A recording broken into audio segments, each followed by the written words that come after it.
Uzbekistan has undergone radical changes since the death of dictator Islam Karimov, who led the country from the late Soviet era until 2016.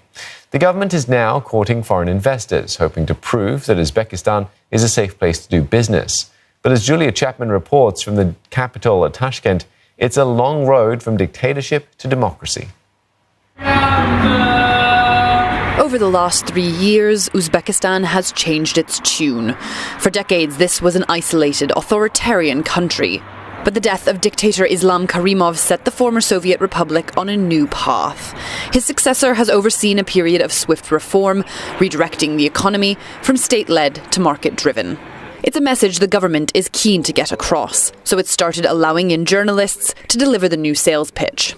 The goal of the reform to have a good condition for people,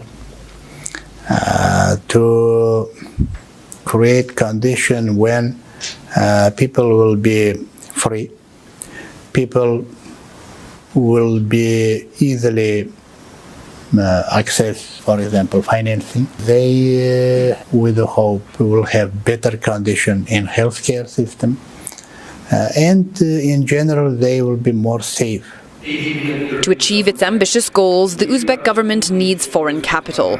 But after so many years of isolation, investors are approaching with caution. The regulatory landscape is a long way from reaching international standards, and the country still does poorly in corruption perception rankings. But with 30 state-owned companies in the process of being privatized, there are tempting opportunities here. There's no doubt that there's an overwhelming sense of optimism in Uzbekistan. In the last 3 years, the country has opened up to the world in ways few could have predicted. But the challenge now is to translate intention into implementation. While economic reform is moving forward, political and judicial reforms are dragging behind.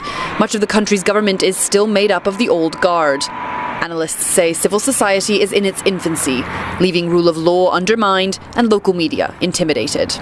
На самом деле реформы только начались. На самом деле еще предстоит очень много сделать. В чем главная сложность? В том, что приходится менять сразу много всего. Практически трудно назвать сферу, где не надо проводить каких-то реформ.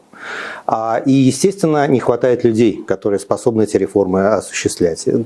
Кадровый голод, нехватка знаний, опыта, и плюс есть еще корыстные интересы каких-то отдельных категорий граждан, чиновников, прежде всего, которые не хотят проводить реформы. Это все тормозит продвижение вперед.